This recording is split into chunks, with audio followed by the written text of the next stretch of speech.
start us off, please give a round of applause for the president of HWA, Rocky Wood.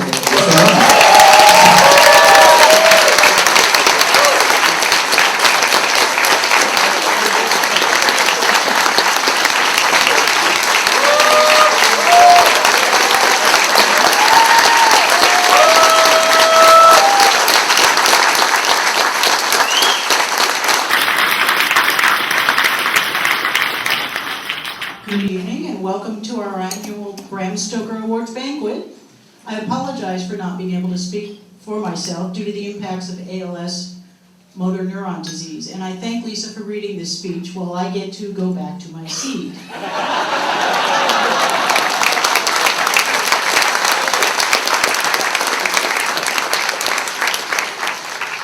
So we welcome not only those in the room, but those watching on our third live webcast all around the world. Tonight we have an exciting slate of awards to hand out. Not only our normal 11 categories, but also Lifetime Achievement Awards, one of whom is present in the room, and the recipients of our Specialty Press Award and other HWA Service Awards are here. This is the second year that we have used the new half-juried system under which over 50 of our active and lifetime members served as juries to compile half the preliminary ballot. On that note, I would like to thank the 2012 jury chairs, jurors, the verifiers Eric Christ and Ellen Datlow, the compilers Chris Abbey and Rena Mason, their assistants. Also the web team, headed by Angel Lee McCoy, for their outstanding work in delivering the processes we use this year, which have received high praise from the HWA board and prominent members. And indeed, a quick look at both the preliminary ballot and tonight's nominees will show both the broad range of works selected and their quality, including around 40% from authors who are not members of the HWA, although of course we would encourage them to join. And a wide range of publishers, from magazines to television episodes to mainstream publishers to the specialty press. A truly representative selection, I am sure you will agree. Let me also recognize here the work of our award committee co-chairs, Norman Rubenstein and Ron Bresnay.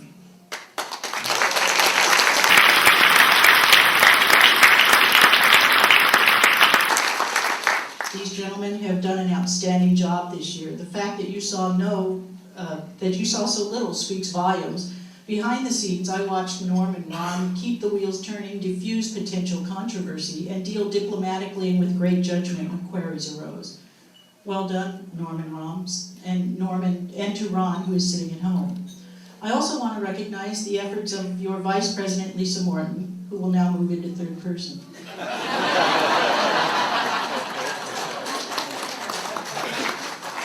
Who, as usual, is the organizer for tonight's function and is responsible for what you will see in an outstanding presentation.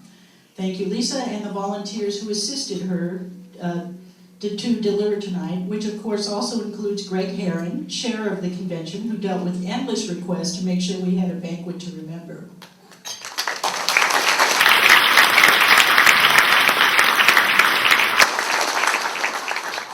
I'd also like to thank the organizing committee of the entire convention and ask them to stand in their places while you show your appreciation in the normal way.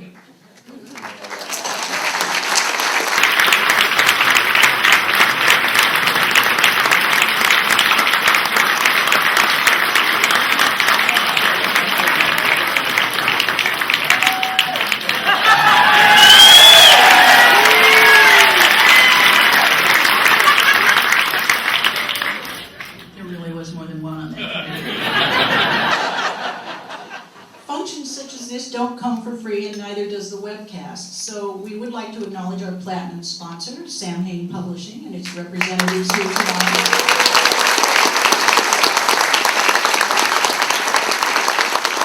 Including Don Diora and Tanya Kalman.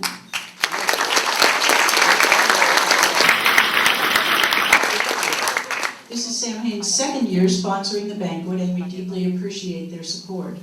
In its few short years of existence, Sam Hain has set a high standard of quality in its publications and professionalism in dealing with its authors. That is most welcome in an age when some publishers have forgotten entirely the concept of business ethics. We thank Sam Hain for their sponsorship and wish them continued success.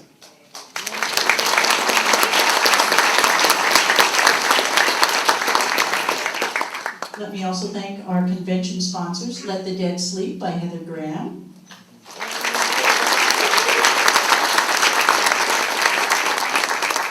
Journal Stone, and Dark Regions Press.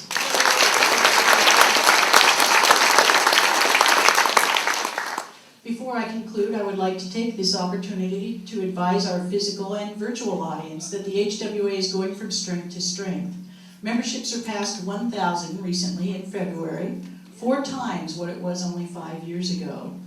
We have instituted a wide range of new programs to benefit our membership, and the genre generally, and many of these are reviewed in my article in the souvenir book, where I also thank the over 180 volunteer members who worked on those programs in the past 12 months. Finally, I commend to you our next Bram Stoker Awards banquet. That will be held in conjunction with the World Horror Convention in Portland, Oregon next May. Now,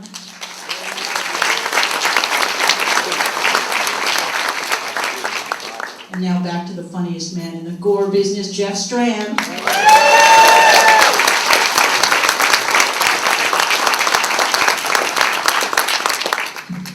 All right, I have to start things off with a quick announcement.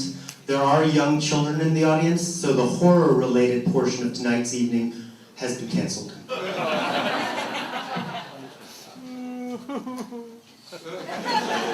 So we've got some time to kill. Ladies and gentlemen, welcome to the 26th Annual Bram Stoker Awards. Standing room only.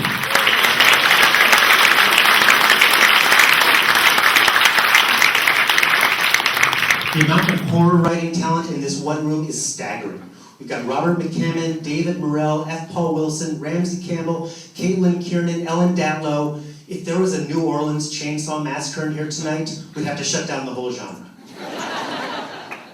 And for those of you watching at home, yes, we are here in Nolens, and many people in this room have been really taking advantage of that.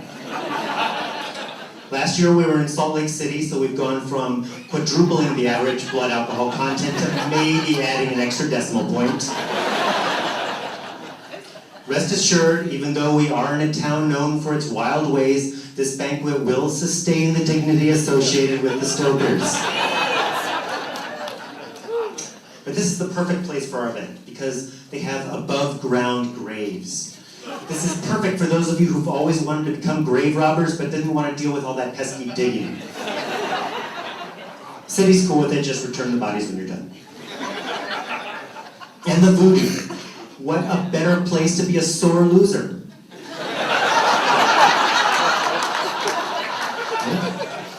I would like to thank the members of the Never imagined that I could This is a dream come We got some good press this year. The TV show CBS Sunday Morning featured the World Horror Convention on its calendar of notable events for the week.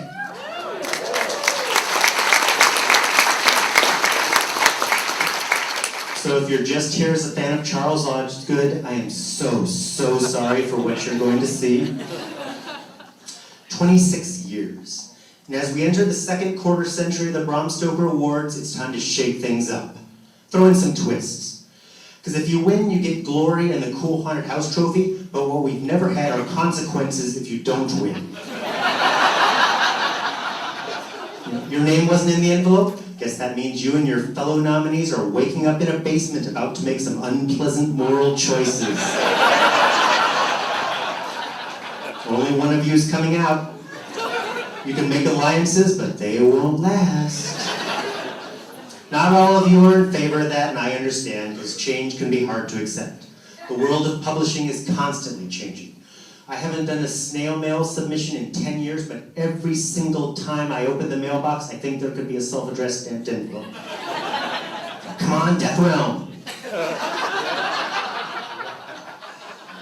Now everything is instant. Amazon gives you real-time sales figures, which is great, because I was getting bored with being only moderately OCD. Let's take it to the next level. I like when I track my sales so closely that somebody can post on Facebook, hey, I just bought your book, and I can say, no, you didn't. Everything changes. Kids don't say trick or treat anymore.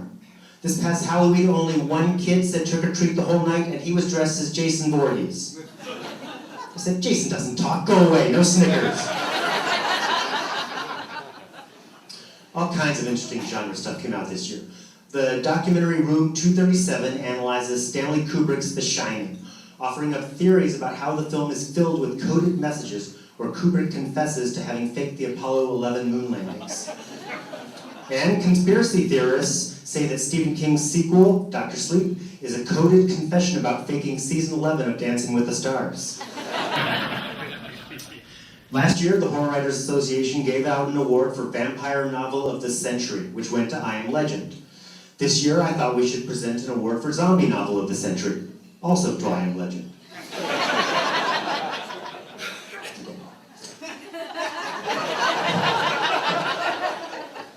I'm not here to be a disciplinarian, but we do need to address a problem in the horror community and some recent behavior that needs to be changed.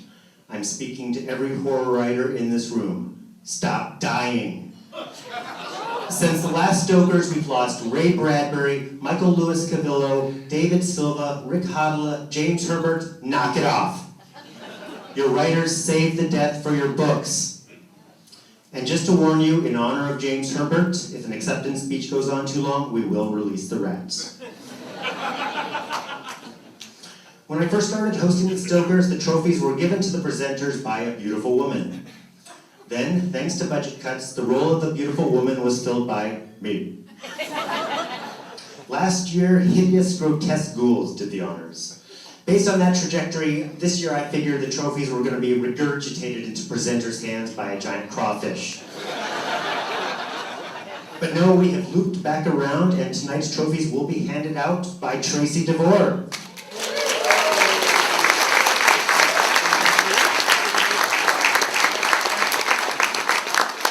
And if you're a presenter, Tracy will be giving you your envelope, your list of finalists, and the haunted house.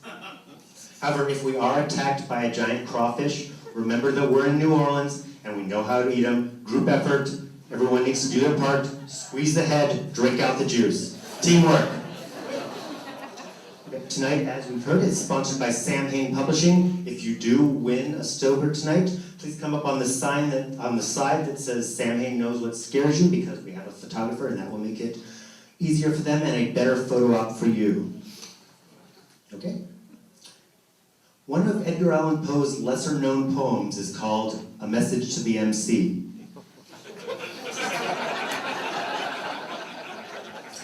As I sat, my good spirits were shrinking. My bleary, tired eyes were blinking. And I did shout what all were thinking. Give out some awards, you delay our drinking.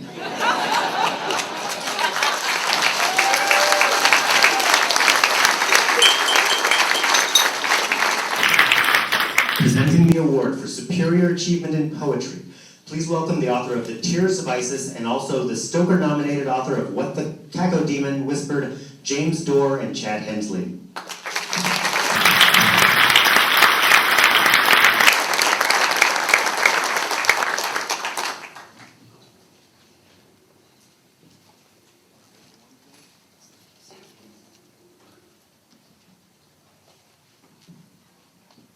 I'm author and poet Chad Hensley.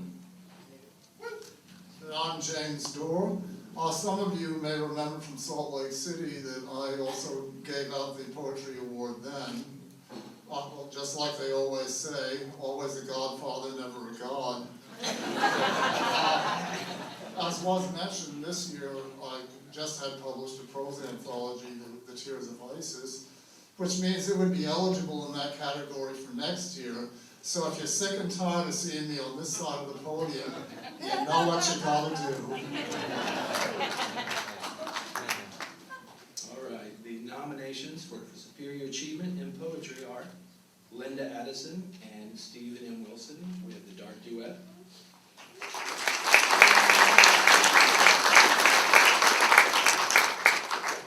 Bruce Boston and Gary William Crawford with Notes from the Shadow City.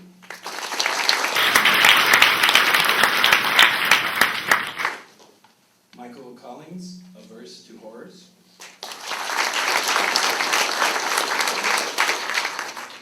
Marge Simons, Vampire Myers' Zombies and Wanton Souls. And last but not least, Mary A. Terzillo with Lovers and Killers.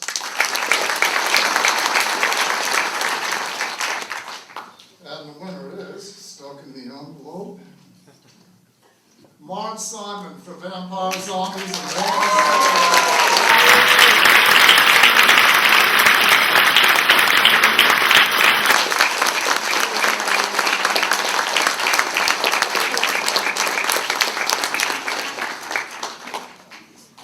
I didn't think this was going to happen, so I don't have a speech.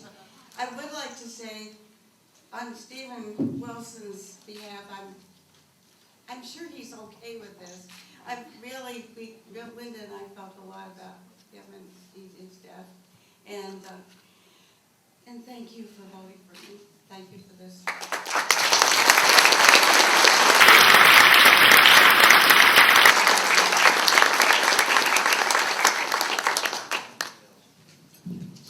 Most of our awards tonight are going to written works that are nothing but lies. Which is okay. When you read about fast-moving zombies, knowing perfectly well that the real ones are slow as crap, you know it's just fiction. But our next category celebrates the writers who are not pathological liars. Presenting the award for Superior Achievement in Nonfiction, please welcome the Stoker-nominated author of Near Death, along with the HWA Lifetime Achievement Award winning author of Logan's Run, Nancy Kilpatrick and William F. Nolan.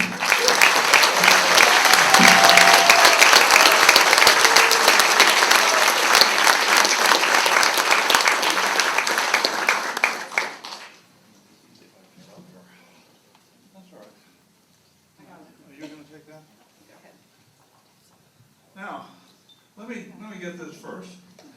I'm truly moved from the bottom of my heart for this award tonight. Really, I don't know what to say. I do have, if you'll bear with me, a list of 65 people I'd like to thank, including my barber, my great-grandmother, my great-great-grandmother, and my great-great-grandmother, all of whom supported my career through the years. Nobody else did. Yes. I don't know how to break it to you, but you're not actually receiving the award. I'm not getting the award? You're giving it. I'm giving the award. Yeah, How we're the disappointing. presenters. And I can't read my 60 names? I'm afraid not. Well, that's very disappointing, Isn't I that must say. I'll Very read the disappointing. winner. How about that? I'll read the list. All right, you of read, because I nominees. can't pronounce those names. The nominees, Superior Achievement in Nonfiction. Michael Collins in Writing Darkness. Leslie S. Klinger, The Annotated Sandman, Volume 1.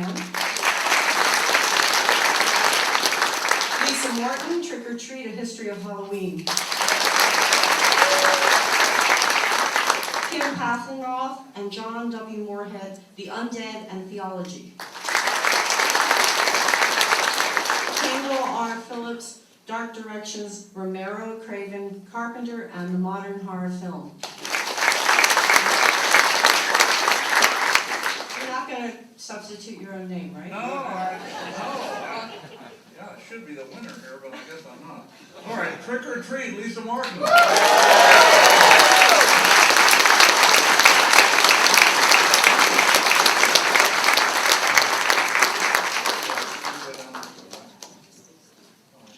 You got it. I almost feel like I should give this to him. Well, this kind of gives Happy Halloween a whole new meaning, doesn't it? So you don't call the rats out on me, Jeff, I'll keep this very brief and just say thank you to everybody at University of Chicago Press and Reaction Books in Britain, especially my editor, Ben Hayes, and to my agent, Bob Fleck. Thank you, and to everyone who voted.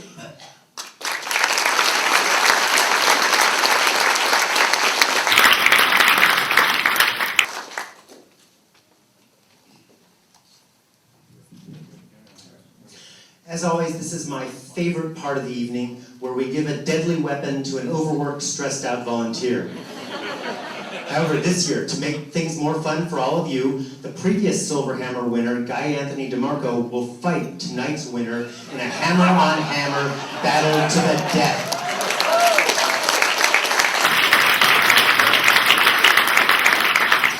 And raincoats are available for a nominal fee to those of you in the splash zone.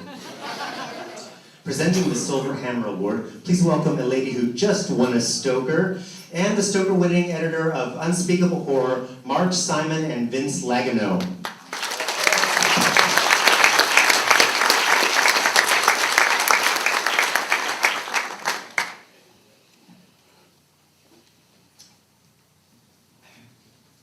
The Horror Writers Association periodically gives a Silver Hammer Award to a HWA volunteer who has done a truly massive amount of work for our organization, often unsung and behind the scenes.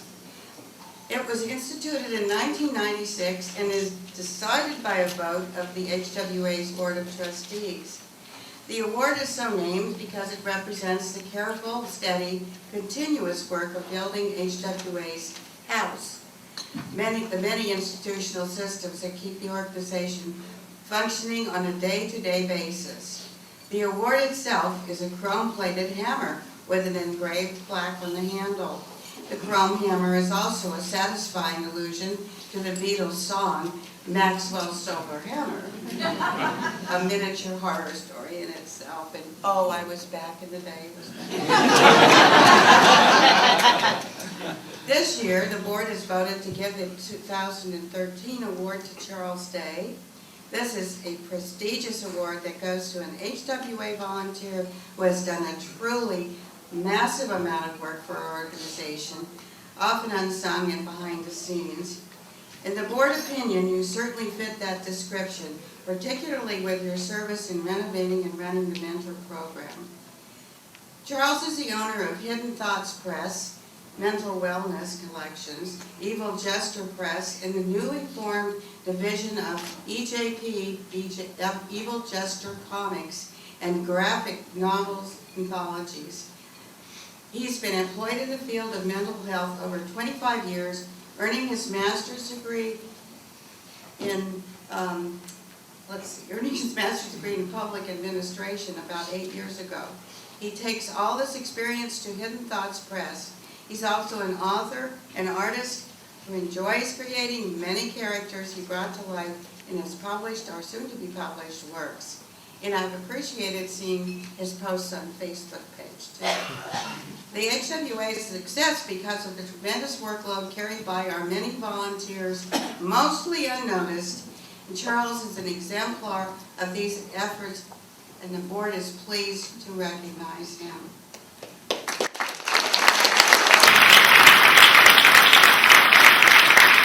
That was the official story. Now I'm going to give you the real story. Charlie and I have been very, very good friends for over 10 years. Started working together in the healthcare industry back in the early 2000s. And Charlie started writing horror after I had gotten into the field. And one day, in a dark movie theater on Long Island watching Piranha 3D, Charlie looked at me and said, "You know, Vince, I want to take it to the next level. What do I do?" I said, "Charlie, join the HWA, get involved." This guy has single-handedly gotten so involved and done so much behind the scenes for this organization, from the mentor program to being a phenomenal volunteer for me every year at Book Expo, and it's a real, real pleasure to give him this award. Charlie, come on up.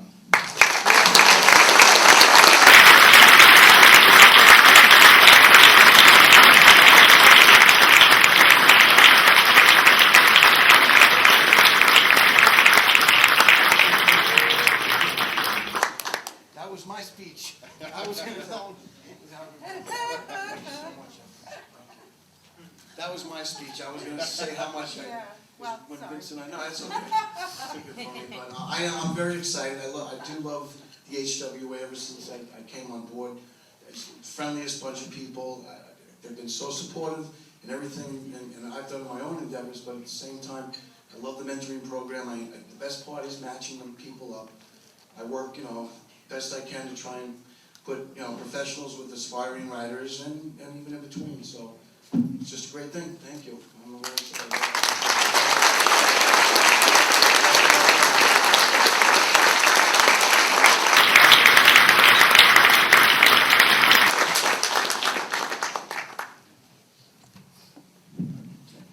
Our next award is for Anthology. From From Borderlands to Shadows to Hot Blood to Hotter Blood to Hot Blood, Hottest Blood to Hot Blood 4 Deadly After Dark to Hot Blood 5 Seeds of Fear to Hot Blood 6 Stranger by Night to Hot Blood 7 Fear the Fever to Hot Blood 8 Kiss and Kill to Hot Blood 9 Crimes of Passion to Hot Blood X to Hot Blood 11 Fatal Attractions to Hot Blood 12 Strange Bedfellows to Hot Blood 13 Dark Passions to Under the Fang. Horror anthologies have always been an important part of our genre.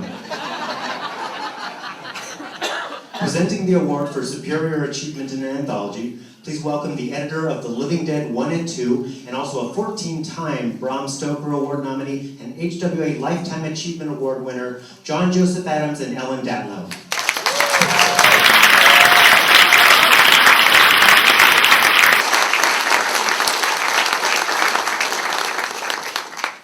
Hi. When John and I were asked to present this award, we were told that we had to do patter. Or wouldn't do patter. Anyone who knows me knows I do not do patter. But I will do this. And that's as far as it goes. But to be serious, good anthologies are not easy to put together. They're a juggling act for which the editor plays ringmaster, balancing tone, points of view, and variations within the theme. These 5 anthologies have been chosen by our membership to exemplify the form. And the nominees for Superior Achievement in Anthology are Mort Castle and Sam Weller for Shadow Show,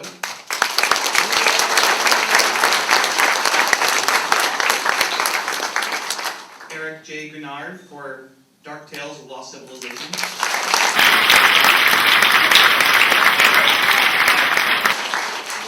Eric Miller for Hell Comes to Hollywood,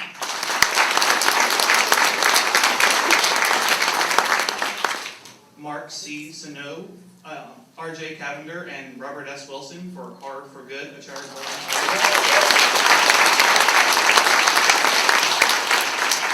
and Stan Swanson for Slices of Flesh. I'm glad they didn't seal this.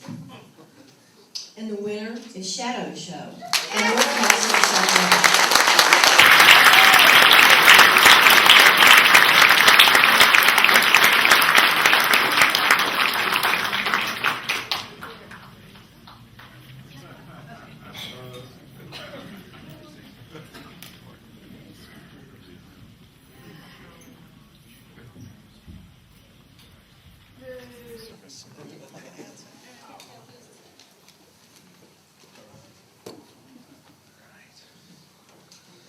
Wow, thank you. I'm Sam Weller, I'm Ray Bradbury's authorized biographer. This is a tremendous honor. In 1939, a young fan took the Greyhound bus from Los Angeles to New York City to attend the first World Science Fiction Convention. That convention, of course, paved the way for an event like tonight, a glorious event. The young man was Ray Bradbury. And we'd like to thank the HWA for honoring Ray Bradbury this evening.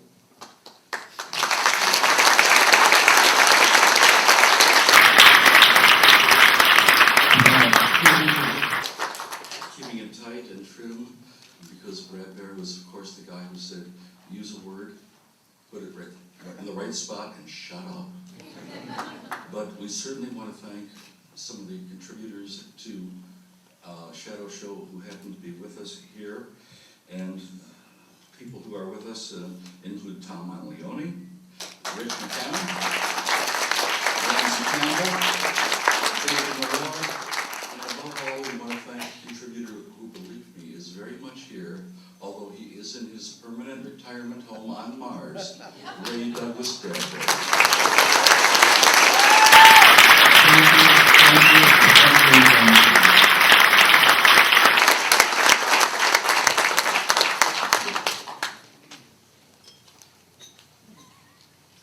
I had promised I would tweet one of my introductions. Our next category is Superior Achievement in a Fiction Collection. Presenting this award, please welcome the Stoker-winning author of The Mountain. That's my 140. I'm going to start the one. Next, Essay in Fiction Collection, please welcome the Stoker-winning author of the Mothers and Fathers Italian Association and the HWA Lifetime Fictcom, Mom and Dad Italy Assos plus HWA Life winner hashtag Repairman Jack rules. Yeah, I'm gonna switch to Facebook. Presenting the award for superior achievement in a fiction collection, please welcome the Stoker-winning author of the Mothers and Fathers Italian Association and the HWA Lifetime Achievement Award-winning creator of Repairman Jack, Tom Monteleone and F. Paul Wilson.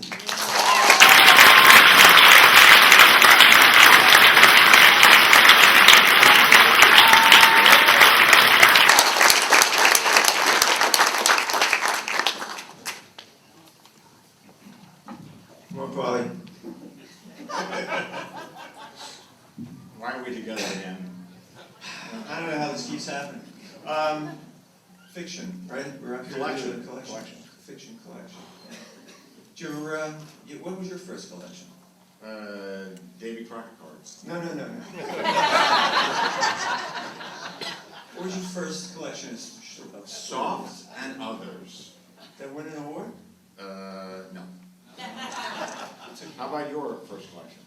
It was called Dark Stars and Other Illuminations, but you know what? It was science fiction, so you know. So that probably didn't win a Stoker award. What about you? You had another collection? Oh, the Barons and Others. Oh yeah, right. That was cool. Did that win? Well, you know, one of the stories was up for an award for fancy, but no Stoker. No. Yeah, that's okay. So we're a weak kid, right? How about you? You had another collection? I did. What was that? It was called, staying on that same theme, Rough Beasts and Other Mutants. Yes. Nice title. Yeah. That just sold a lot. It was the publisher's. Did you get a Stoker for that? Well, actually. I'm sure you did, right? Actually, I did not. No, you did not. Now, what about you? You had another collection. Yeah, I had Aftershock and Others. That was one of my favorite collections I did. It was a really good collection. Did that win? No. So, I mean, why are we up here since neither of us have ever won a collection? I don't understand. Well, actually, probably, I did win one. What? Yeah. You won one and I didn't. Actually, that's true.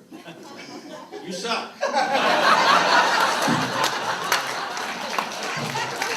He does, he sucks. All right, enough of this banter. Yes. Right, yes. Oh, yes, we did our banter, obligatory banter. Yes, we had to it. Paul's email was misspelled and it said bantam. And he says, what do we know about roosters? So, anyway. I don't have a list. No, we have. Oh, wait. Yes, we have a sing. Okay. Superior achievement in fiction collection. John Carroll, Woman Who Married a Cloud, collected stories.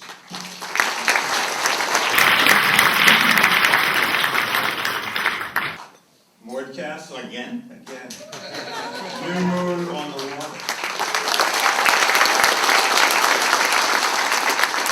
Elizabeth Hand, Errantry, Strange Stories. Actually, I think that's pronounced errantry. No, right. I'm British, so. Rather be pronouncing it differently. Glenn Hirschberg, The Janus Tree. And last, Joyce Carol Oates, Black Dahlia and White Rose. Stories.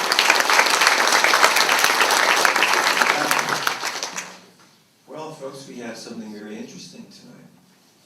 We have what Paul and I are both wearing. We have a tie. Who can it be? You can say the first one. I'll say the first one. Tom. New Moon on the Water, Mort Castle.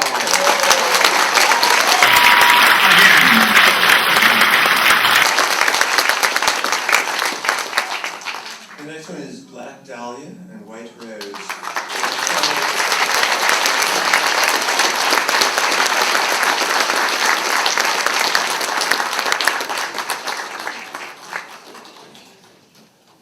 Accepting for Joyce Carol Oates will be Mort Castle.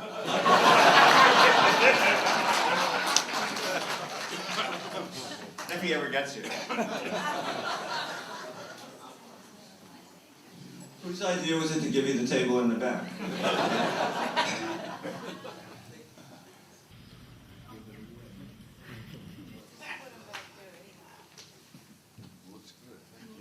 Congrats, man.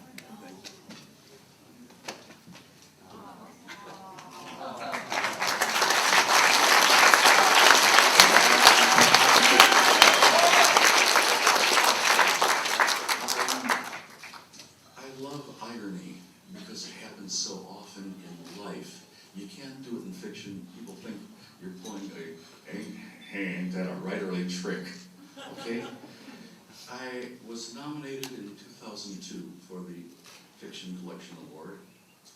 I lost to Ray Douglas Bradbury. So, thanks to a whole bunch of people, you all know who you are, especially my wife who's not here tonight. But Ray, great juju, appreciate it. Thank you ever so much. Thank you.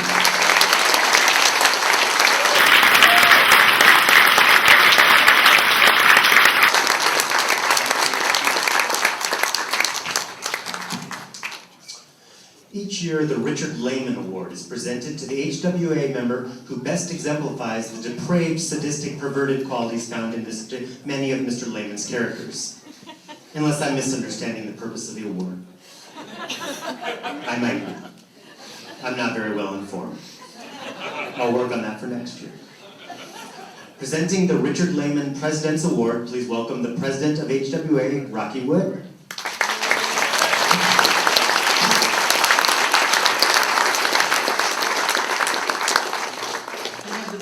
Speaking for Rocky on this. The Richard Lehman President's Award for Service was instituted in 2000 and is named in honor of Richard Lehman, who died that year while serving as our president. As its name implies, it is given by the HWA's sitting president. The award is presented to a volunteer who has served HWA in an especially exemplary manner and has shown extraordinary dedication to the organization. As president, I chose Jim Chambers to receive the 2012 Richard Lehman Award.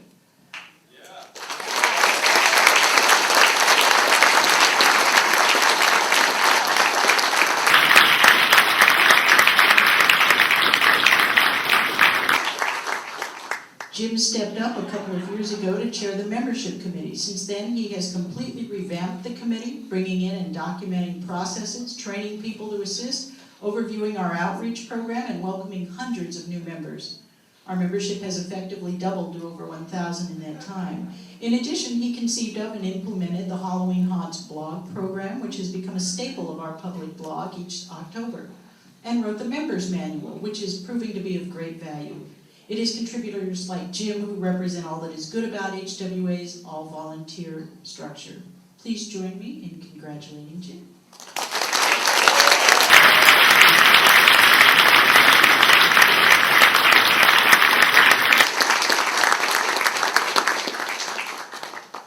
Thank you very much, Rocky. Thank you everyone here. This is a terrific honor. It's also especially an honor to receive an award named after Richard Lehman, who did so much for the HWA and for the horror community.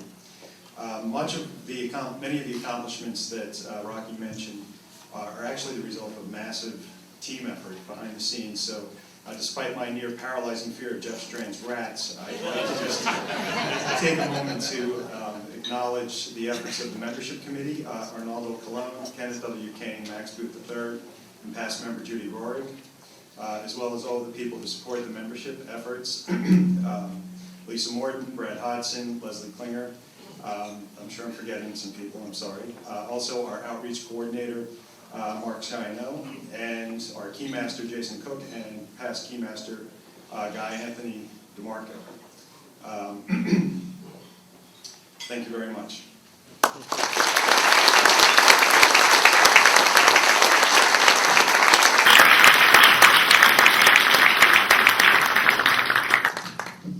We're actually going to flash back to the fiction collection winner because there was an acceptance speech for Joyce Carol Oates.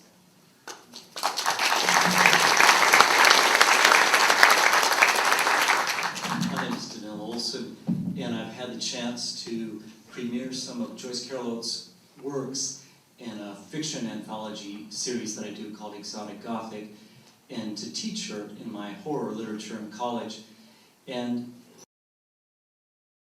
with regrets that she would be unable to make it tonight, but she said this, in the off chance that she may win, she told me to say that she is often nominated for works, but she seldom wins.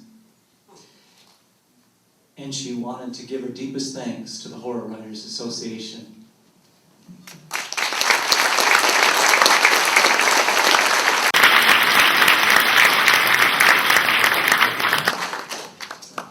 Our next category is screenplay. Interior, Queen Anne Ballroom, night. The MC, ruggedly handsome, takes the stage. Audience, you're not going to do a long and self-indulgent introduction for the screenplay category like you did last year, are you? MC, audience, perhaps you shouldn't. MC, presenting the award for superior achievement in a screenplay. Please welcome the Stoker-nominated author of Ghosts of Albion, and also the Stoker-nominated author of Ghosts of Coronado Bay, Amber Benson and J.G. Faherty.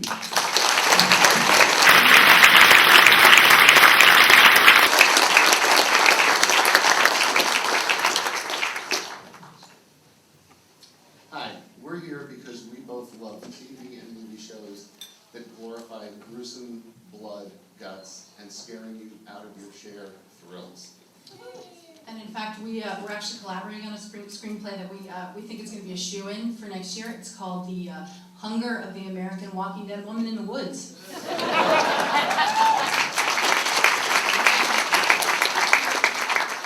Okay, so without further ado, I'm going to read the list of nominees. Jane Goldman, The Woman in Black.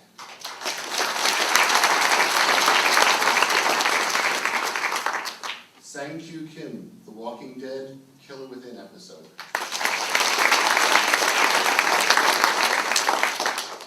Tim Minear, American Horror Story, Asylum, Dark Cousin episode.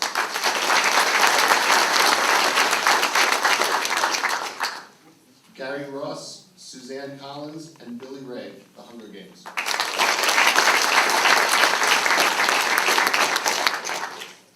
Joss Whedon and Drew Goddard, The Cabin in the Woods.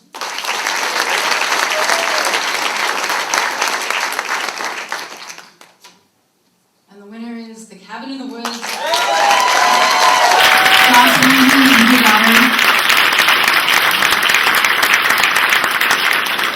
Whedon and Drew Goddard are not here this weekend, but I know that they are going to be excited to get this award because they have not sicked Sigourney Weaver on us. So I think we're doing okay.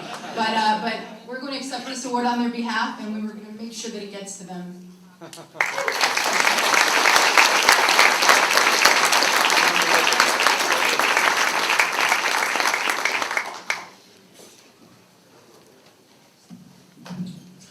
Our next award is for specialty press.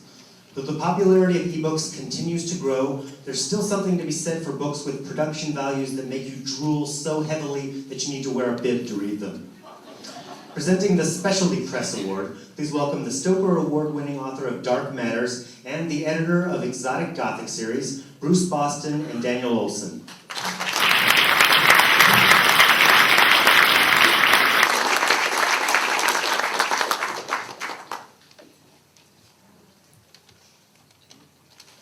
Jared Walters, to my left, is the most humble gent that I know, but his Centipede books, as you know from being in the dealer's room, are anything but humble.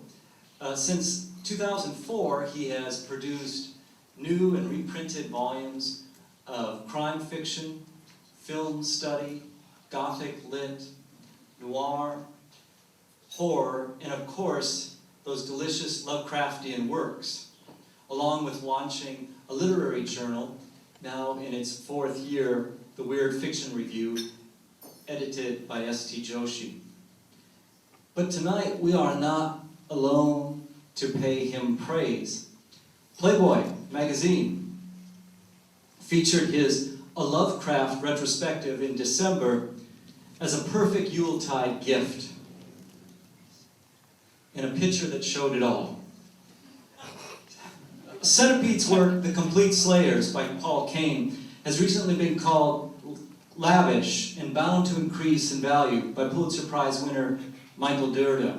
Again, writing for the Washington Post, Dirda called Centipede's quintet of Cornell Woolrich crime novels, quote, attractive, striking, handsome, and introduced by world experts. The Wall Street Journal and the American Scholar, the official magazine of Phi Beta Kappa since 1932, have also joined in saluting Centipede Press. So, rising 4 a.m. every morning, giving it everything he has, Jared has created highest expectation in us for the best, for those books we treasure, and in case of myself, even reserve a special shelf for. Tonight, the Stoker Specialty Press Award goes to you with highest admiration. Congratulations, Jared, and keep flying us past the mountains of madness.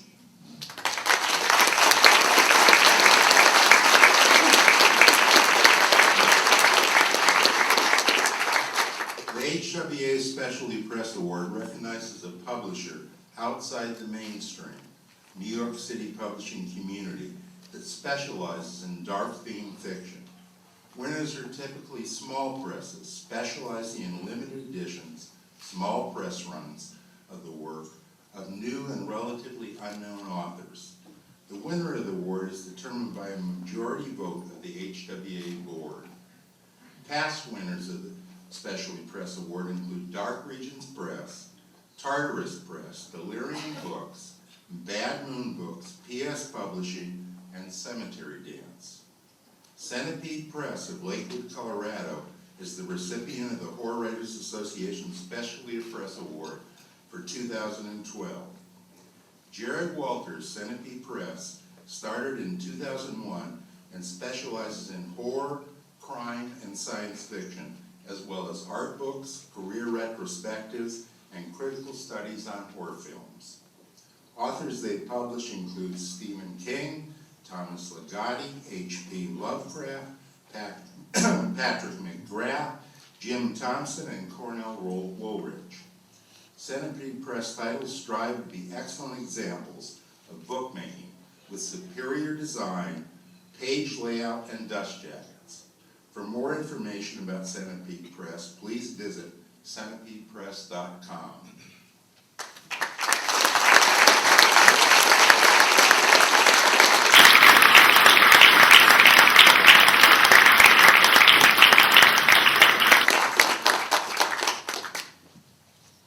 Jesus, all that? All right. I'd like to thank the HWA and all the writers, artists, editors, and designers. Without you, I'd have to go get a straight job somewhere. Thank you very much.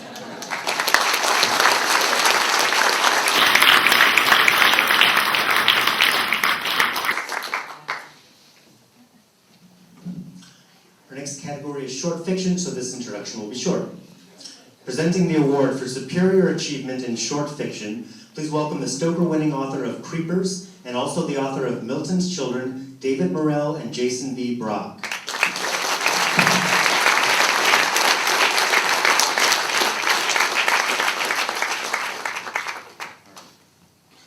In all the years I've known David Morrell, I've never had such a ridiculously embattled time. He insisted on doing all this banter, and I said, absolutely verboten, not going to do the banter. So I'm going to stop you and save you from yourself. That's the first time I met the guy. He always says that. So we're up here doing this short fiction. I was the jury chair last year, and you were probably doing something, right? I was. Okay, good enough. It's the drugs I don't remember. See? Oh, he remembers everything else. All right, so, and you probably also recognize my hair, so I just wanted to mention that. Well, then yours too. He's got my hair. I'm gonna get it back later. All right. Superior achievement in short fiction. Bruce Austin, Surrounded by the Mutant Rainforest. Joe McKinney, Bury My Heart, and Marvin Garden.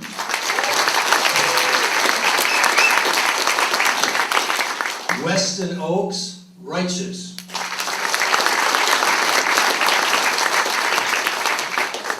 John Palisano, Available Light. Lucy Snyder, Magdala Amygdala.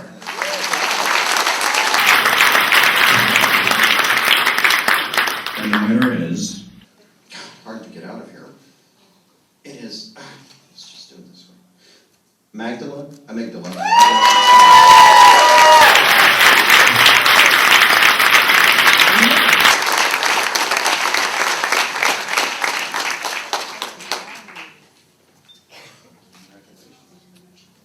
Wow, I'm totally shocked because I was up against some really stiff competition this year. So I would like to thank Epix Books and Jerry Gordon and Reese Broadus, who asked me to write for the anthology Dark Faith and Vacations.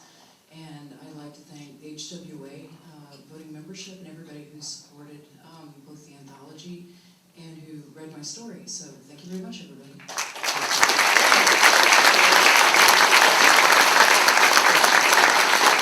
Also, I'd like to thank Ray Bradbury, Ray Lawson, and Forrest J. Ackerman. They did a lot for us.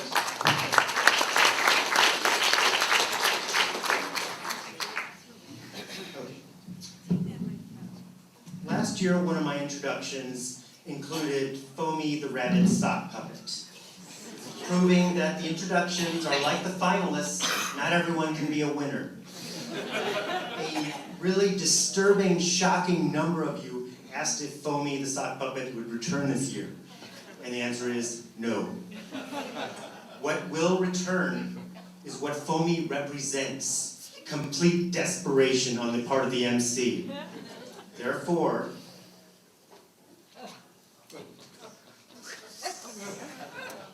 presenting the award.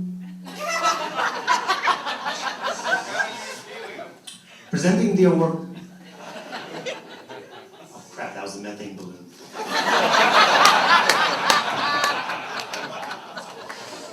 Presenting the award for superior achievement in long fiction, please welcome the Stoker-nominated author of The Drowning Girl, and also the chair of the long fiction jury, Caitlin Kiernan and Chris Welch.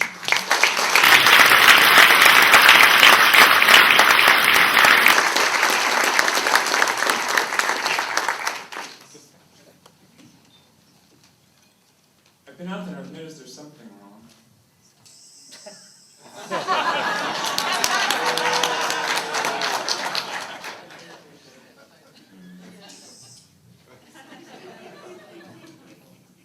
I was told I had to do some witty banter or something. I didn't do that, so I had to fall back on actual talent. I mean, email together and said either one of us have the ability to entertain people in public, and she brings out a sonic screwdriver. Perfect. Okay, before we actually get to where I do want to say one thing truly from the heart. In Rocky's statements earlier mentioned it's the third year for the jury system. I was nonfiction chairperson for this year for the award we're about to give out, and I was on the nonfiction jury the year before that. And what I want to do right now is encourage anyone who has not volunteered to be on a jury to really consider volunteering for a jury. I think the jury system works. I think it's a lot of fun, and it is a lot of work, but it's a lot of fun. It has a really great discussion and debates, and I do mean discussion and debates. There's no fights, there's discussions, there's debates about the qualities of the work and whether they are really a superior achievement, in this case, in nonfiction. So if you haven't volunteered, really consider it. Like I said, I stepped down, I had some outside commitments coming down the pipe for this year that I thought were going to make me an irresponsible jury member, so I stepped aside, and I miss it greatly. So, yeah. Step up, volunteer, be a jury member. So, superior achievement in long fiction. If we'd like, sure. Keelan Patrick Burke, 30 miles south of Dry County.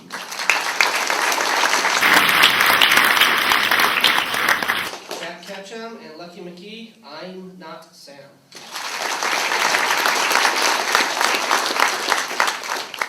Joe McKinney and Michael McCarty, Lost Girl of the Lake. Gene O'Neill, The Blue Heron. And Norman Prentice, The Fleshless Man.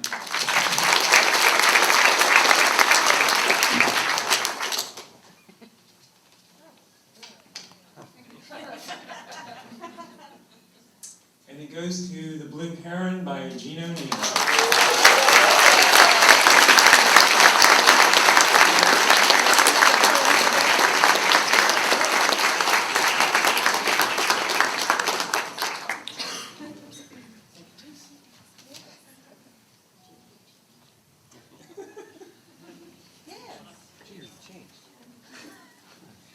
All right, Gene couldn't be here tonight because of his outstanding warrants here in Nora.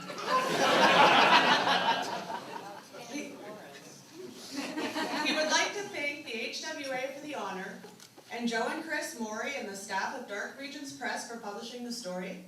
Also, Norm Rubenstein, who was a member of the staff at the time for soliciting the novella. A special shout out to the gifted artist who did the beautiful cover, Wayne Miller.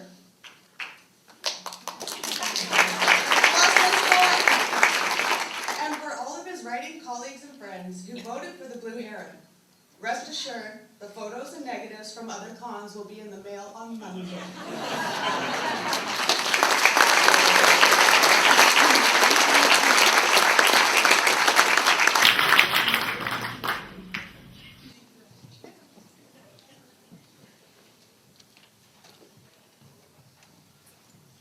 In the spirit of Doctor Who, the MC has been reincarnated. This year, the Horror Writers Association will be presenting the Lifetime Achievement Award to 2 individuals who's accomplished so much that 9 out of 10 of you sitting here thought they've already won. Presenting the award for our first non-dead person, please welcome the Stoker-nominated author of Run, Douglas E. Winter.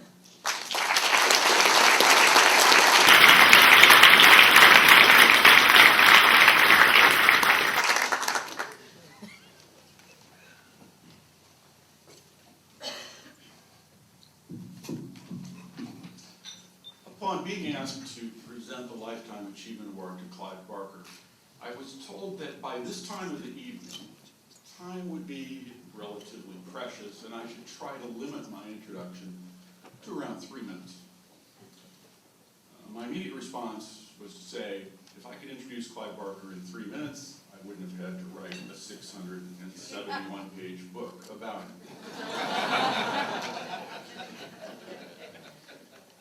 Now, the solution to my dilemma came as so many creative things come, through the subconscious. I had a dream. This is absolutely true. I want to tell you about a dream I had about 10 days ago. I dreamed that I was going once again to Clive's home to talk with him, this time not in preparation of a book or an article, but in preparation for my remarks tonight. And when I arrived there, he had that bright, hot light in his eyes. I've seen it so many times. It's this hot light of creativity that he seized onto something. I've seen it in his house, I've seen it in his studio, I've seen it on sound stages. That he had latched onto something new, and it was ferocious and real, and he was bringing it to life. He handed me a book in the dream. It wasn't just a book, it was a juggernaut. The book was a dreamlike book. It wasn't a coffee table book, it was a book that was coffee table in size. It was huge, 6 inches deep, made of wood and leather and metal. It was a handcrafted masterpiece. And on the cover of the book, it said, 7 stories. Now, I'm not sure what that meant, because inside the book wasn't just words, wasn't just stories, but there were images. Images of fantastic things, of mundane things, in 2 dimensions, in 3 dimensions, some of them moving, strange creatures, people, including Clive himself in the book, telling a story. I can only say one thing. This is astonishing. And then the next thing, which immediately came to mind, who in the world is publishing this? And Clive said, I haven't written it And then, upon presenting the Lifetime Achievement Award to Clive Barker, is what I want for each of you to understand, that there is achievement here, yes, but there's achievement yet to come. And probably knowing Clive, it's something whose ambition is going to be profound, and that will challenge our vision of the world, our vision of ourselves, our vision of the act of creation. It'll be something that will remind us once again that Clive Barker is not a horror writer. Although, like me, he's very proud to stand in this noble circle. Remind us he's not a writer, not just a writer, not a filmmaker, not a painter. He's a member of a very select group of people who many of us have been able to know. Something we should all aspire to, and that is, he is an imaginer. When I reached the final pages of that 671-page book, I wrote the following paragraph, and I don't think I can do anything better, so I'm going to read it to you. In his relentless, often exhausting passion to create and to challenge his powers of creation, Clive Barker insists on the transforming power of the imagination and the need to charge every moment of his life with meaning and significance, to feel the sense of connectedness and wholeness and love that you have at the best moments of your life, at the epiphanous moments. In his art, whether delightful or defiant, a singular drama, the drama of his life, is rehearsed.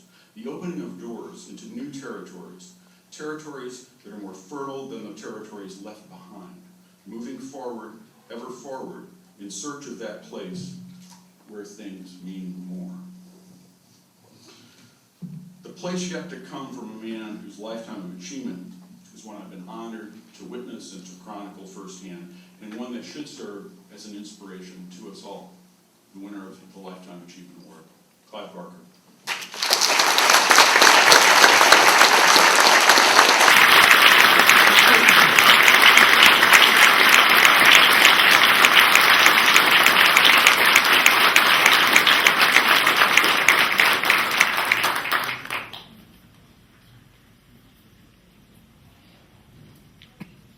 Obviously, I'm not Clive Barker. I'm sorry. However, I am the vice president of his company, Seraphim, and I have worked closer with Clive these past few years than anyone on the planet, and so he asked me to come and accept this on his behalf and tell the story of the past few years. I don't know how many of you are aware of this, but in January of 2012, Clive fell into a coma, and he spent 3 weeks there. And during that time, the nurses told us every day that we came in, when you come back, don't expect him to be here. And that was a difficult thing to hear, obviously. But we kept coming back, and as Clive is wont to do, he fought, and fought and fought. And it became apparent that he was going to pull through when, while still in the coma, he pulled out the intubator with his tongue. We all said, that's the Clive we know. He's clearly doing fine in there, and we know that he'll be happy when he gets back. He woke up, he was 30 pounds lighter than when he went in, and we took him home, and he sat on the end of his bed and went to sleep. I went home, I came back the next day, and he was writing. He is an unstoppable force, and he wrote, and he continued to write. And shortly after that, one after another, boom, boom, boom, boom, boom, 4 of his dogs died. And this was a tough blow, to say the least. But, we, as Clive is fond of saying, over the graves and onward, you take the blows and you just keep moving. And shortly after that, one of his books was dropped. So in a year when a coma should have been enough, there were a lot of hardships that he has seen his way through. And he is writing, I'm sure, as I write this, Apparat 4, and it's going to be a beautiful book. And he won't stop until he's done with book 5 and whatever else he wants to do. But he asked me to send this to you. He texted me late last night and asked me to share all of this so that the truth can be known. But he asked me to tell all of you, I'm not done yet. I have written, painted, and made movies for 30 years now. I would like the same again. Thank you, and I love you all.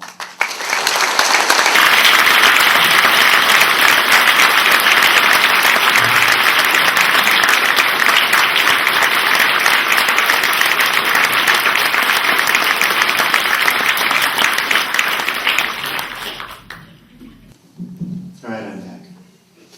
If I'd known that Kate was going to break out a sonic screwdriver, I would have had a different person present every category all evening. But so we're presenting our second Lifetime Achievement Award. Presenting this award, please welcome the Stoker-winning author of The Willow Files 2 and the publisher of Lights Out, the Robert R. McCammon newsletter, which started back in 1989, Yvonne Navarro and Hunter Godley.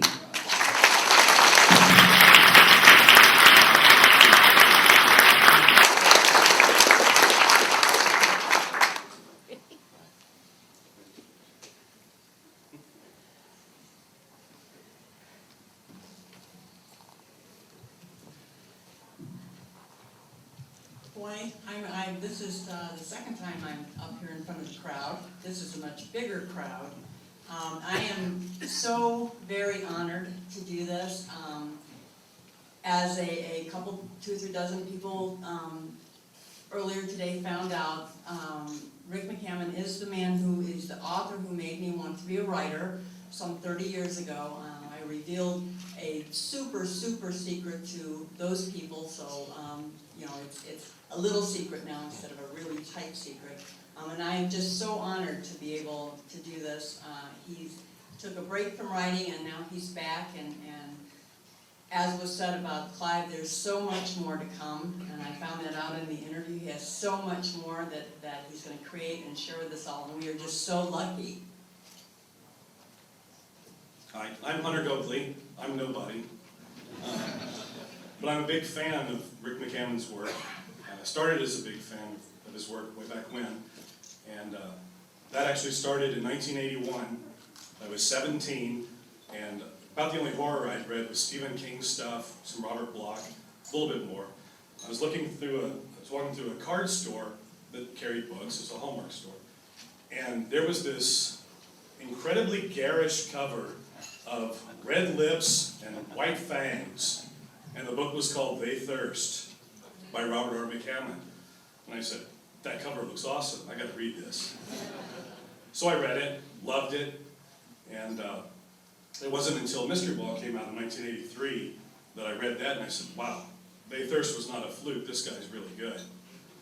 And as a fan, around the time of the late 80s, there was a lot of stuff coming out, and I thought, wouldn't it be fun if there was a newsletter, something to tell his fans what's coming out, where to look for it. So I started, with his permission and cooperation, Lights Out, the Robert R. McCammon newsletter, and we published that for a couple of years. And during that time, we got to be really good friends. We've been friends for 25 years now, and through thick and thin. And I appreciate his work now more than ever.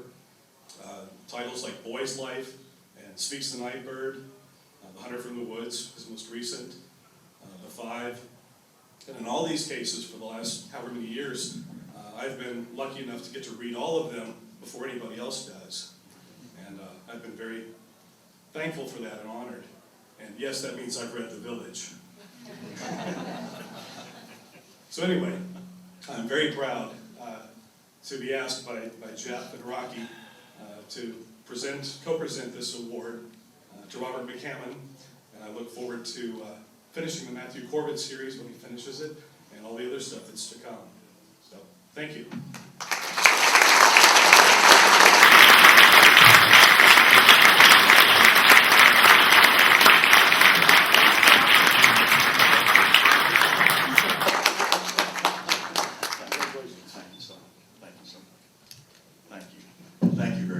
Hi guys, how are you?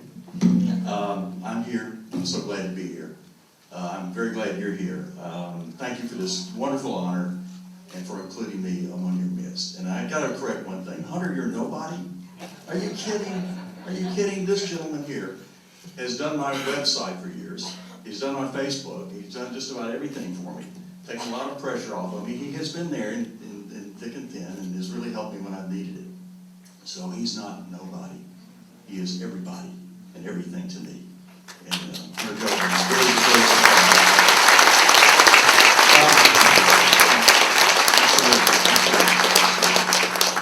Two brief things that stand out in my career, and I'm just going to be real brief.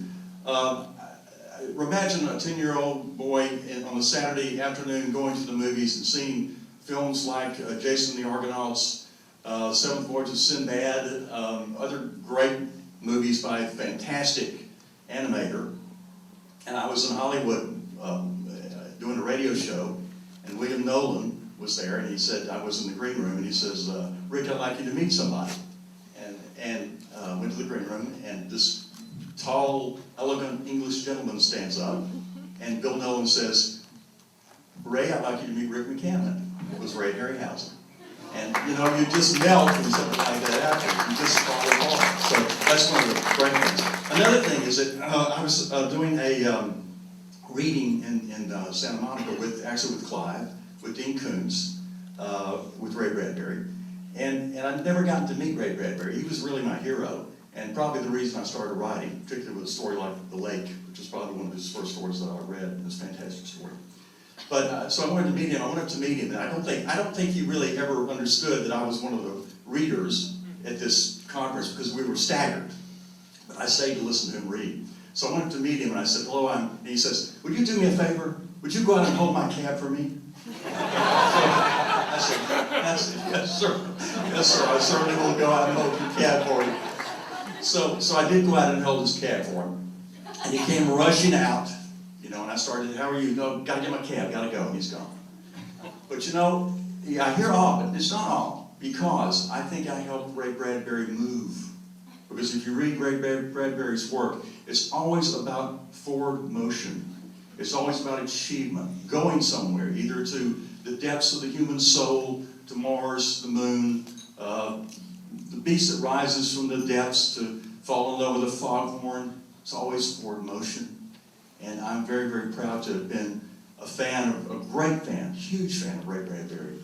My mourn's passing, but I hold in myself, I think, some of what he has passed into this world, which is so fantastic. He could do anything and do it well. And if I can do half, if I can do 1/3 as well as Ray Bradbury did on this earth, I will be so very, very happy. And I will feel so that this award is so worth it. So thank you so very much. Thank you very much. Thank you very much.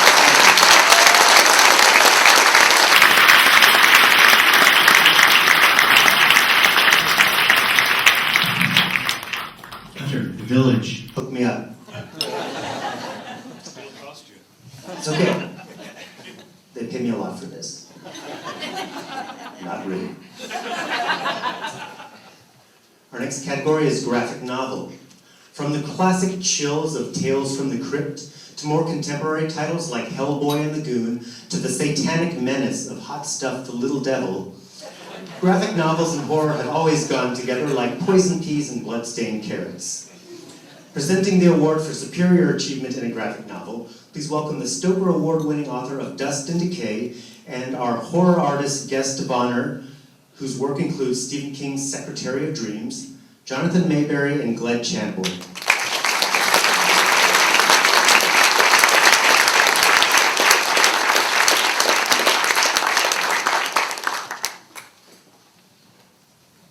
Young fella, am I up for it? Should I sing The House of the Rising Sun? No.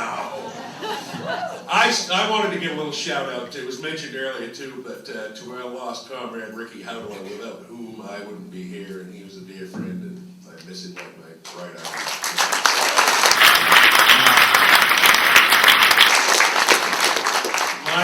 My father, who's long dead now and I fought with for 20 years, and now I miss him every day, used to say to me, Jesus Christ, you'll never make anything of those comics, pale comics, you know, it's for kids.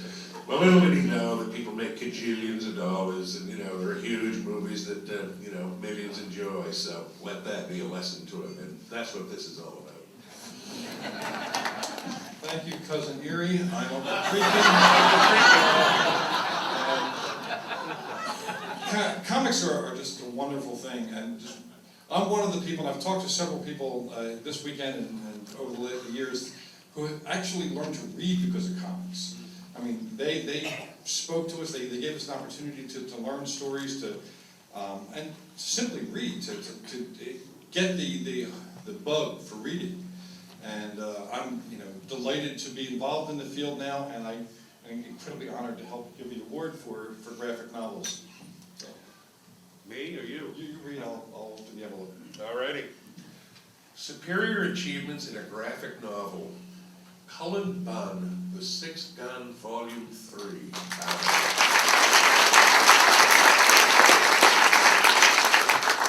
Carrie Moore, Rachel Rising, Volume 1, The Shadow of Death. Robbie Thornton, The Tale of Bryn and Ben and Reno Marleybone. There's a Peter J. Wax and Guy Anthony DeMarco, Behind These Eyes. Their own master of ceremonies, Rocky Wood and Lisa Morton, Witch Hunts, a graphic history of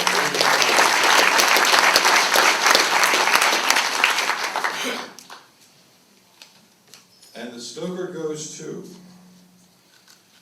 Witch Hunts, Rocky Wood, and Lisa Morton.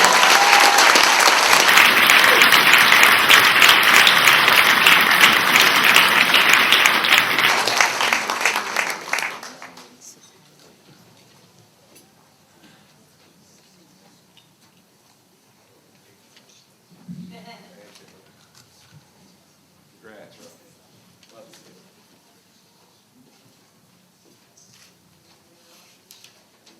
This is from Rocky. Well, I can't tell you how proud I am to win this particular award.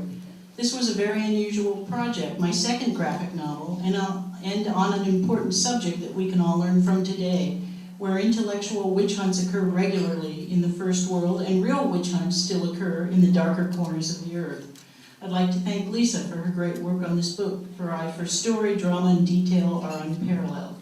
And of course, our wonderful illustrator, Greg Chapman, who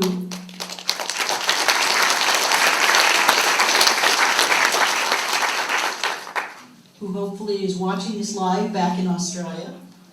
Keep an eye out for Greg's fiction and his growing range of illustrations. He's a real talent in the horror business. I'd like to thank our publisher, McFarland, and of course my family and all my friends who support me as I continue my writing. Whatever barriers come my way, I'm truly blessed to have you behind me.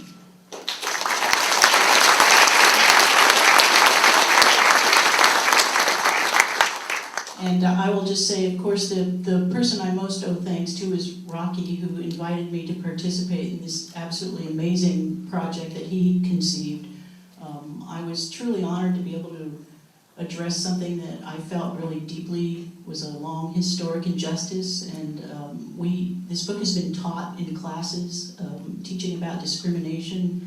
It's been a real honor. And of course our fantastic artist Greg Chapman, who is almost a third author on this, and everyone at McFarland, so thank you.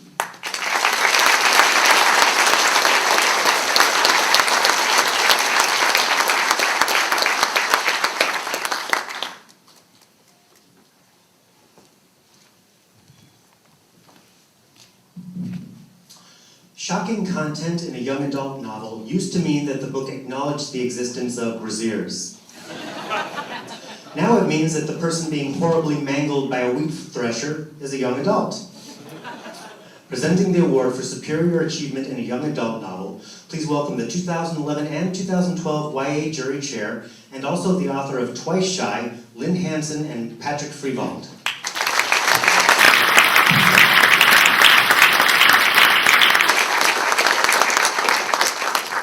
It's too hot for a brassiere. And third from the end, we're not we're not gonna do any banter, so.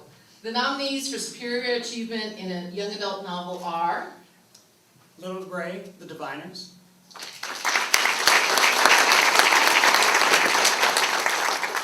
Barry Lyga, I Hunt Killers.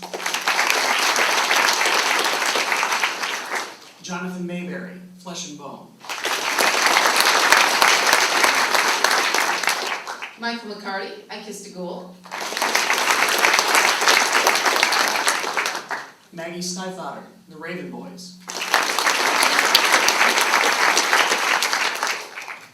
And Jeff Strand, A Bad Day for Voodoo.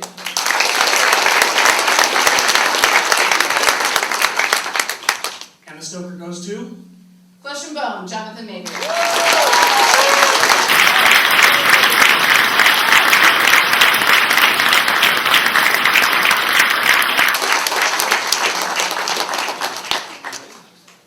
This does not suck.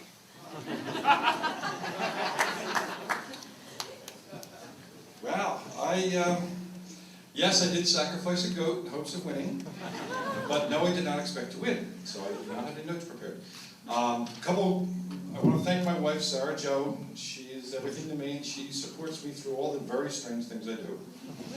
I want to thank the people at Simon & Schuster, David Gale, my editor, and all the wonderful folks there. But mostly, I mean, what this really means to me is I've been traveling the country over the last couple of years with this series, meeting kids of all kinds. And the thing that touches me the most is there are so many kids out there who tell me, and whose parents and teachers tell me, that this series is the first books they've willingly read, books they go back to keep reading. So they, to find that something I do for fun, something that I do, because it's what I feel like, it's my job, is actually touching someone. That means more to me than anything. And this, wow, thank you all.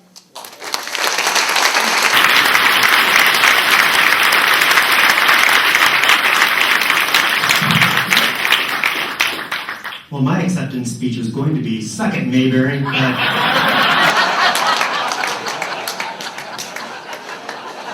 So much for that. Two from the end. Presenting the award for Superior Achievement in a First Novel, please welcome the HWA Lifetime Achievement Award-winning author of The Five, and also the Stoker-winning author of Damnable, Robert McCammon and Hank Schwabel.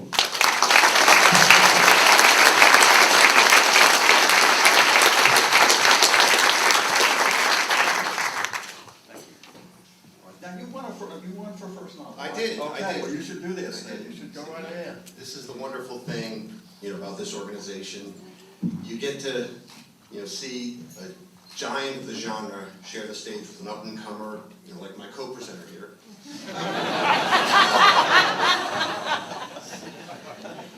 So I'll get right to it. The nominees for Superior Achievement in the First Novel: Michael Bocassino, Charlotte Markham and the House of Darkling.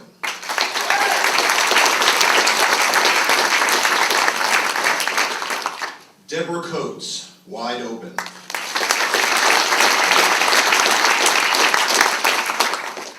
Charles Day, The Legend of the Pumpkin Thief.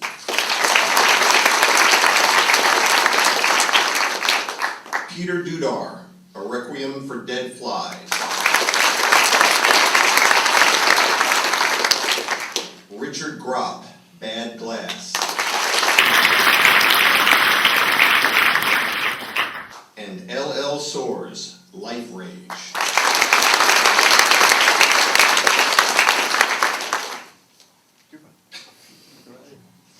And the winner, Life Rage by L.L. Soares.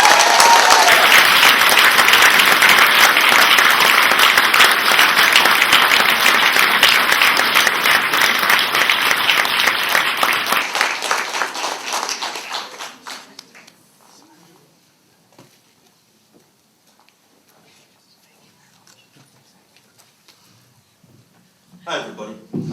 First of all, I want to thank the HWA and all the voters. And I'd like to thank my publisher, Nightscape Press, which is Mark Sino, Bob, and Jen Wilson. And I also want to thank my buddy Pete Dudar. We're like best friends. We both were nominated in the same category. which was kind of hellish because well, then we thought, like, what if somebody else wins completely and neither one of us wins? So I mean, it's just very possible. We had a great list of people. So Pete, even though you didn't win, you have a great book, and everybody in the category did. And I also want to thank my wonderful wife, Laura. Thank you.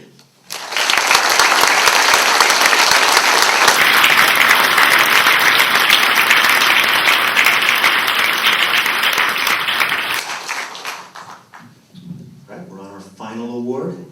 But first, this evening was brought to you by the hard work of volunteers who said to themselves, yes, this is worth driving myself to the brink of insanity. So please give a huge round of applause for everyone who volunteered for the Ribbon March.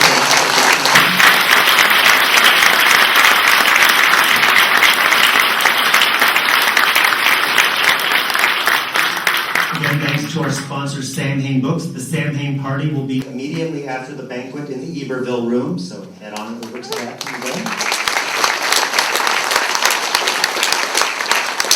If you are a winner tonight, you're not done, please come up to this area immediately after the banquet because you're having your photograph taken. If you are an acceptor for somebody who wasn't here, you're not out of the photograph, you have to come up too.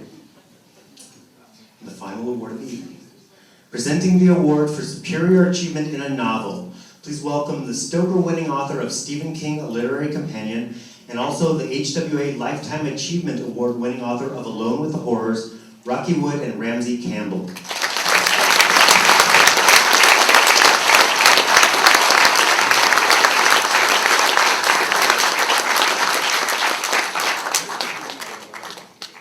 Okay, I get to talk, all right. Well, are we recording this for posterity? I guess we are. So I'm going to talk to our watchers who are watching this back 50 years from now. And let me remind you what a novel is. You know, when you want to read a novel, you just think of the novel you want to read, and that little chip they implanted in your cranium at birth brings it up inside your head. But when your parents were alive, well, they still are alive, but when your parents were reading novels at your age, they had to read it in their hands on a little screen, you know, like a little computer. And before that, there were books. Not books, books. Books. They were made out of paper, and you open them. And they sometimes had little pencil marks in saying first edition, and you know, $19 and stuff like this. And what we got here is evidence that the novel, the horror novel, still lives right now and in 50 years too. And okay, the nominees for superior achievement in a novel: Benjamin Cain Etheridge, Bottled Abyss.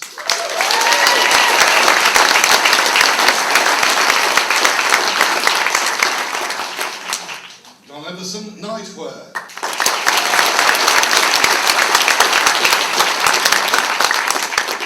Caitlin R. Kiernan, The Drowning Girl.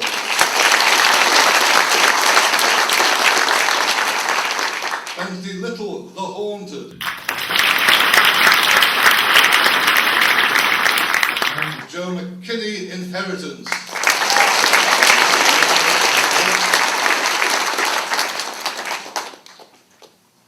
And the winner, The Drowning Girl, Caitlin Kiernan.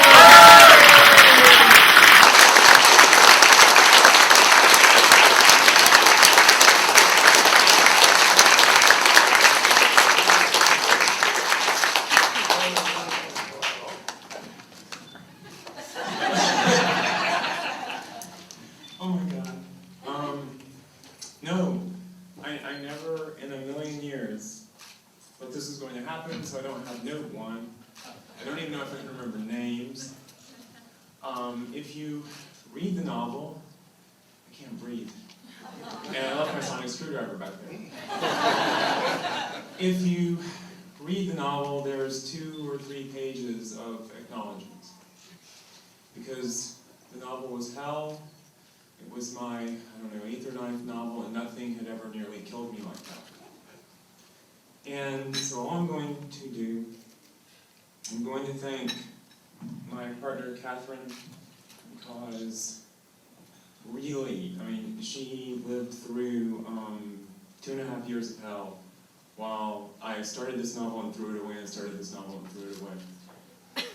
I want to thank my agent, Marilee Heifetz. My editor on that novel was Ann Swords.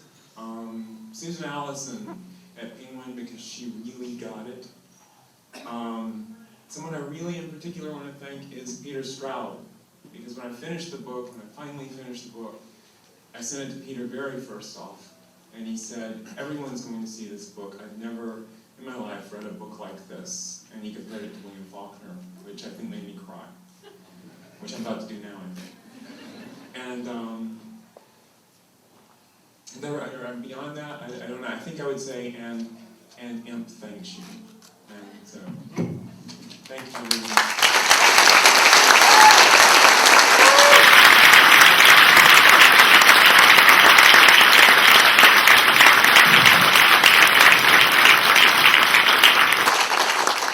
Don't forget, winners and acceptors, please come over here for your photo taken. Everyone else, we'll see you in Portland next year. Thanks for coming.